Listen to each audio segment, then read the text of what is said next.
Hey guys, my name is Kylie Kimberlin, and today I will be going through my Topics in Education Today semester presentation. We will be going over the 14 topics that we did our article review forms over. First, I'm going to click on my video introduction, and we'll let this load and hear it out for a second. Hi guys, my name is Kylie Kimberlin, and today I will be explaining, or more so telling you what topics I will be talking about throughout my semester presentation for Topics in Education Today. So bear with me because there are 14 topics. Our first topic is bullying. Our second topic is technology in education. Our third topic is social media in education. Our fourth topic is poverty in education. Fifth topic, working with diverse populations. Sixth topic, teacher preparation and pre-service teachers. Topic 7, high stakes testing. Topic 8, gun laws in schools. Topic 9, school funding. Topic 10, student apathy. Topic 11, parental accountability. Topic 12, teacher pay. Topic 13, teacher attrition, if I'm saying that correctly. Teacher evaluations. And that leads us to our semester presentation. So throughout this presentation, I will dive deeper into all of the questions and explain how they affect education today, and pretty much just summarize all the articles we went over throughout the whole semester. So I hope you enjoy. Thanks so much.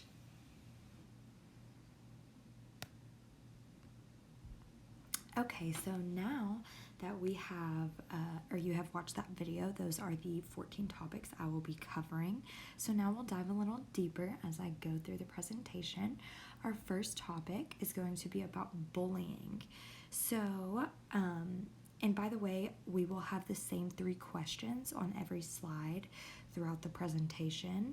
So our first question states, summarize your article. Your summary should be presented clearly, identifying your thoughts and opinions on the topic. Both articles I found refer to bullying as a very serious topic, especially in the education world. Bullying in early childhood and facts about bullying give us proper definitions of the phrases bullying. These articles explain what kind of consequences should be put in place, as well as have precise statistics about the issue.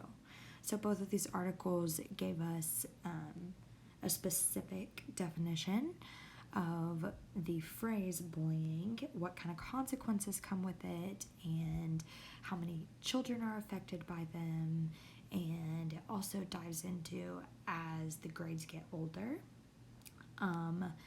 it talks about like suicide and how that goes into like how talking to your peers and colleagues may affect them.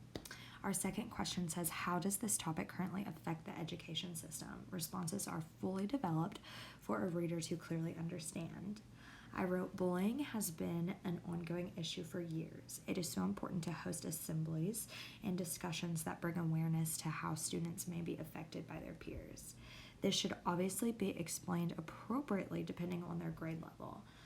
For example, intermediate grade levels need to be given statistics about suicide rates due to bullying in order to understand the impact of their words. So obviously, grades 5th and 6th and up can hear about specific statistics and suicide because they'll be able to wrap their brains around that, especially going into middle school. That's just a difficult time where bullying really takes place. But I would say anywhere from pre-K to 4th grade, when you're talking about bullying, I would more so give prime examples and say like what to do and what not to do, opposed to giving them specific statistics and facts, if that makes sense. Our last question says, what would you do to solve the issue? The reader should easily be able to determine your thoughts on a solution to the issue. I wrote, I would hold open discussions about feelings and emotions in my class for students to understand that they can always come to me when they are feeling down. I would make sure my colleagues are doing the same and even suggesting more assemblies if needed. So obviously, depending on your district, I would make sure like you have open discussions with your administrators to make sure these assemblies are being put in place. I would also advise that you're just having open discussions with your students, because the more they feel comfortable with you, the more they're going to share with you, as we all know, and as we all probably did with those that we felt comfortable with. Moving on, our next topic is technology and education. So again, the questions are the same. I'll just kind of explain the summary and how it affects education, and then what I would do. So the summary for these articles were Technology and Education School, as well as 7 examples of initiative educational technology, explain how technology is used as a whole for both children and faculty. These articles also explain how technology could be integrated into the classroom better. After reading both of these articles, we have a better understanding of how much technology has evolved. So obviously, both of these articles talked about like what technology used to be and how it's evolved, and how we as educators could do a better job at making technology more fun. So opposed to just giving them a tablet and saying, hey, read this article, why don't you do Quizlets or Kahoot or polls, or the list goes on. But pretty much it just talks about really fun ways to integrate technology into your lessons. It affects the education system today because technology is completely unavoidable. So we really have to get comfortable with it. I myself am not comfortable with technology all that much. Sure, I can work certain things, but other than the typical Google Docs and Blackboard and whatnot, I really get nervous. So I think it's becoming comfortable with it and making sure you use all the resources you can to make learning more fun and enjoyable for your students, as well as really understanding it yourself. I wrote that what I would do is I would host or ask for more classes to be available and taught on new resources to help us integrate technology into the classroom.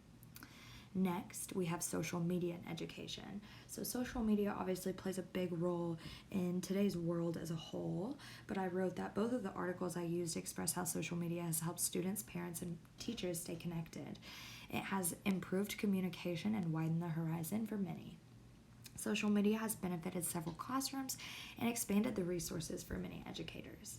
So although social media, as we see it, like Facebook and whatnot, that may be more difficult, but things like Google Classroom are a great way for students to see what assignments they're missing. It's a great way for parents to look at their children's grades and like all sorts of stuff like that, as well as sending newsletters out via whatever social media source you decide to use. That's also a wonderful indicator that helps parents stay in the loop. It affects the education system today because it has varying opinions, obviously. I would say that social media brings many ideas and resources to the table in order to keep the community connected.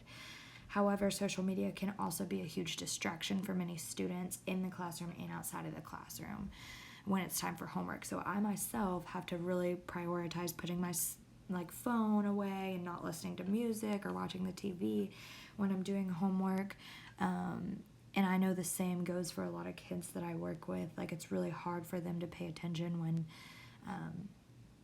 they're worried about what Snapchat or Instagram notification they have. So honestly, especially dealing with high schoolers, if they were in my classroom, I would make sure they knew that there were certain rules set in place, and there were definitely going to be consequences if they were caught on their phone at any time, or accessing shopping online or something like that. instead of doing what was asked of them on the social media for that class. Poverty in education is our next topic. And I wrote that statistics on underprivileged children in the world, as well as poverty and its impact on students' education, both explain to us as the readers how serious poverty is in the United States. As educators, we have to think about the many issues like working Wi-Fi or having tablets at home to finish projects or conduct research, etc. We also have to think about what our students are eating at home, or if there is a reduced breakfast, lunch, or after-school program for them. So obviously in low-income schools, this is a really big deal, and we have to be careful that our students are being well taken care of. Again, I wrote that it affects the education system because we have to pay attention to how they're being, like if they're being malnourished, if they have enough school supplies, if they have clean clothes to wear. I know I've been at student taught at school districts where my mentor teachers have taken jackets home and washed them for them, or you have teachers that put crackers in students' desks because you feel like they're hungry when they come to school and whatnot. I would work really hard to be a part of several committees that make sure that students are being fed, that they have school supplies, that they have clean clothes to wear on their backs, and I would definitely make sure my students were able to stay in my classroom to work on projects if they needed to, or simply going to the library for extra time in class if that would help them get their project done on time. I just think that's very important. Our next article reviews that we would be going over are working with diverse populations. Diversity is such a big deal, especially in this world today. I think it's always important to explain and just inform yourself, and especially students, kids that are younger, about various religions and beliefs and practices and how they interact with one another, and grasping a better understanding on everything that happens within the world and the people that are in it. So I know for one of my classes, we set up like a around the world thing, and each part of the classroom was a different country, and we got to try it, like listen to music and see what kind of art they had in that certain country, and what food they ate. And so that would be an awesome way for any student to really understand and grasp how diverse the world can be. And it affects the education system because it opens a whole different realm of discussions. You really want your students to understand and be engaged with other students and their religions and cultures and backgrounds, to make them feel like each student is important and each religion is important, and it's just good to have an all-around understanding of what they are. I personally would use the example that I just spoke about, the around the world thing, but I would also have guest speakers, because when someone new, there's something about when someone new comes to the classroom, you're so enticed and interested in paying attention to what they have to say, and it's just awesome hearing from other people that you're not used to seeing, and it's just an awesome way to interact with your classmates as well.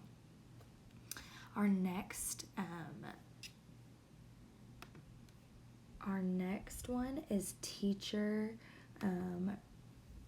preparation and pre-service teachers. So pre-service teachers, this is kind of more about like how teachers are preparing to become kind of like student teachers, like when you're at the step before you become a real teacher.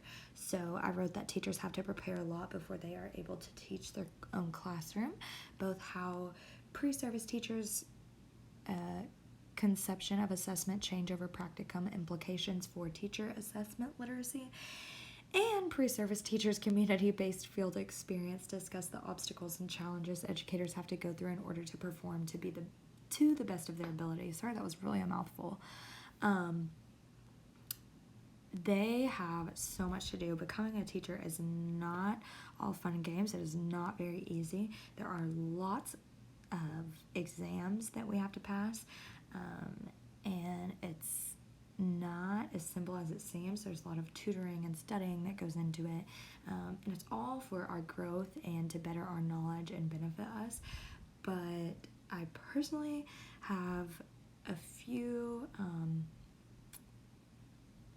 differences with how we are seen as being adequate teachers, I guess I would say. Especially in Texas, I think we focus more on the content opposed to the pedagogy, and I definitely think that is inadequate, but that's just my 2 cents. High stakes testing. So I wrote that testing, whether we like it or not, has a huge role. Again, this kind of plays into what I just said. Has a huge role in the education world. Students are either rewarded or punished depending on how they perform on an exam. Is it fair? I don't know. I personally don't think so, but yet testing is important. So I don't know what another way would be to, see how they perform, but it's definitely a tricky one. I think that, statewide exams are a thing. I don't necessarily think they are a great thing. That's my personal opinion. And I just think there's better ways to adequately see how they test. Like, for example, when teachers are being evaluated or becoming teachers, like the pre-service teachers, I don't think it should be based on a test how we become a teacher. I think it should be based on our evaluations, opposed to how we test, because someone can, like myself, can have testing anxiety and not pass, but yet you put us in a classroom or have a teacher ask us those questions and we'll do 100%. So I don't know. I think oral exams should be a thing. I think evaluations should be a thing, opposed to statewide testing and whatnot. Gun laws in schools. So the 2 articles that I read pretty much both decided that there should not be any guns on campus for teachers or students for their protection. It just shouldn't, because there's so much liability into that and you never know what's going to happen. I know school shootings are a thing, and this is such a heavy topic, and it's really difficult to talk about for many people, but I definitely think the only people possibly that should have guns are probably the police officers on campus, if you have those. I mean, I understand if there's an emergency, they might not be able to get to you soon enough, but I think having a firearm, even as a teacher in a locked up desk, like, you just never know what could happen, and it's just really dangerous. So I'm not really sure. I know that's different for many people, and how they feel regarding this topic. Next, we have school funding. So for school funding, I wrote that school funding discusses all kinds of budgets that are set in place for teachers to use. We learn about how the districts decide on spending money that is provided to them from the government or federal sources. Budgets are really popular discussion for not only teachers but all other faculty, the students themselves, especially when you get to high school. They want to know what the budgets are for their uniforms if you're a cheerleader or on the football team, or if you're going to have enough money to travel for regionals, or you just want to know all these simple details. So school funding is a very big deal. I would make sure, if you are interested in knowing these answers, that you go to as many meetings as you can that are offered, and that you're constantly researching the policies in your district that you want to vote for, and just really educating yourself on those. Next, we have student apathy. So student apathy is kind of when students begin to lack the motivation for themselves, but it's our job as the educators to try to pursue or try to help them pursue and continue learning and make it interesting for them. So the articles, that we found, that I researched, kind of explain and give better tips on how they can focus opposed to losing their concentration.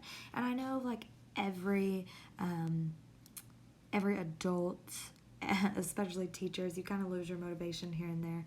So it affects everybody in the education system, not just students, not just the teachers, even the administrators. You get worn out. It's a hard job. It's very rewarding, but it's hard. Therefore, we have to think about what we do to gain our motivation back in order to kind of instill that in our students.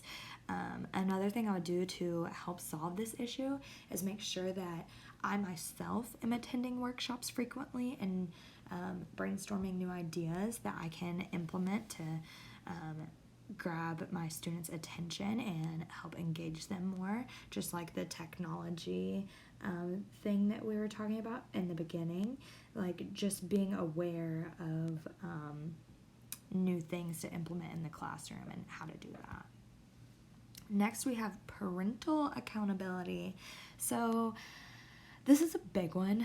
I think a lot of teachers oftentimes get frustrated, especially if you are in a certain district where,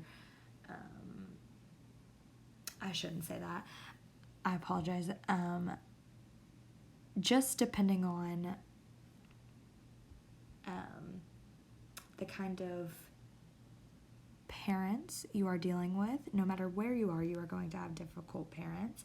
So it's all about making sure your parents are accountable and holding them accountable for the social, emotional, behavioral learning that's going on in your classroom.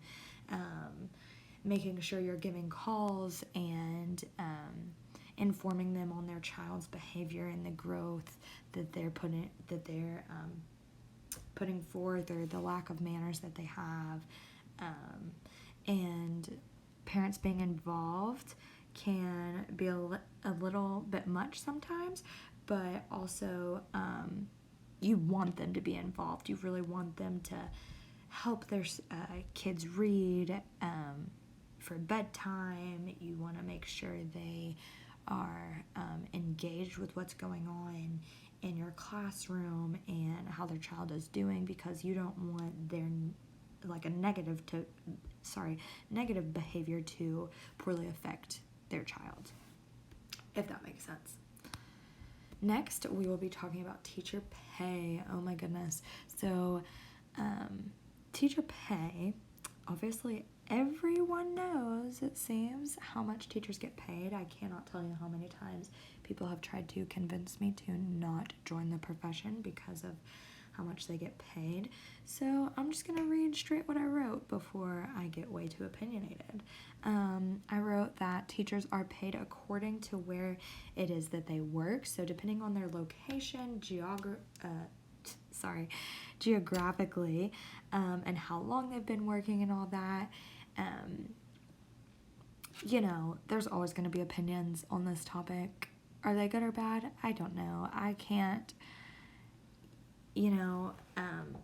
both of the articles I found on teacher pay were pretty much just statistic based, depending on where teachers are located and how long they've been working. So it really isn't too informative, but it is at the same time. Like, if you want to take a stance and protest for being paid more, then so be it. But personally, I think a lot of people work hard, and I know teachers, maybe should be paid more, but at the same time, who am I to say that when a mailman working out there, or a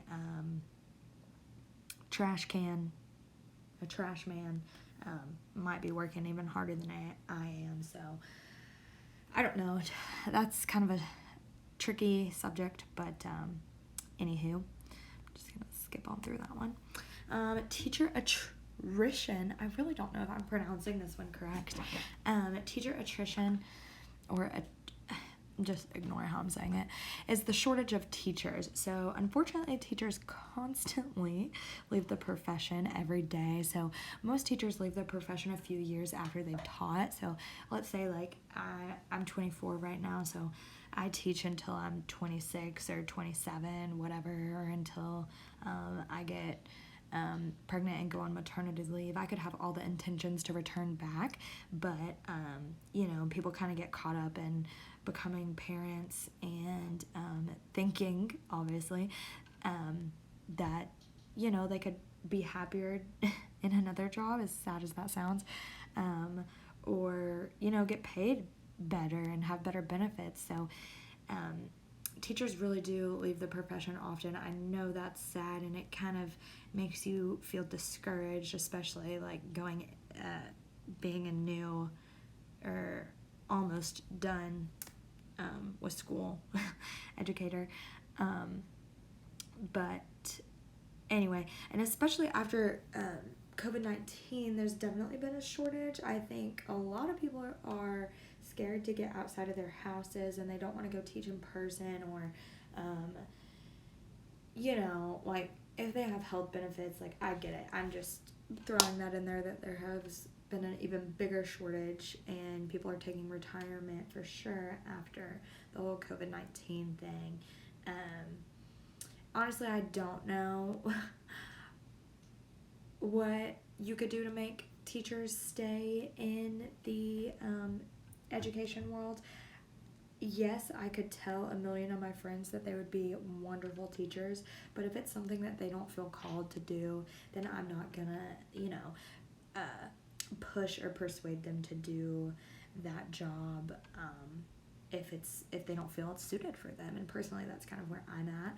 So anyway, I don't know, I think if you're going to be an educator, you should not just be doing it because you're getting your summers off. I think you should be doing it because you want to invest and make an impact in younger children or whoever. You just want to shape little minds and make them the best that they can be.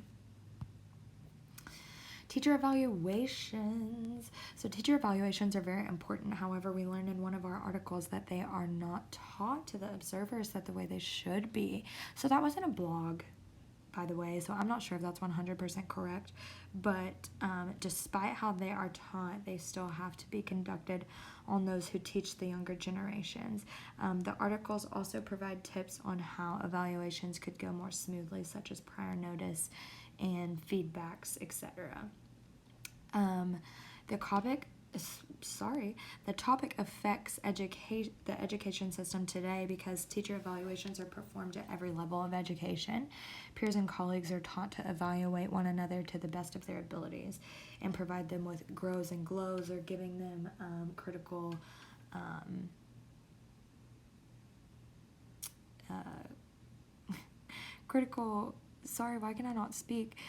criticism, but also telling them what a wonderful job they did. So that's kind of at every level. Like with peers, you try and instill that in your students as well. I also wrote that I don't know what I would do to solve any issue here. Evaluations are kind of over my head at this point. I am not an administrator, so I don't really know what that end of it looks like, but I would say your kids could be having a bad day and not paying attention, and so maybe being able to communicate that with your administrator. If you knew they were coming in, you could say like, hey, just a heads up, the kids aren't really their best today, or can we reevaluate tomorrow, or whatever. And then that was last but not least, and I have 1, 2, 3 works cited pages. I just hyperlinked all of the links for my topics, and then I wrote thank you and rec 'em forever. So thank you guys. I hope you enjoyed, and good luck in all your future endeavors.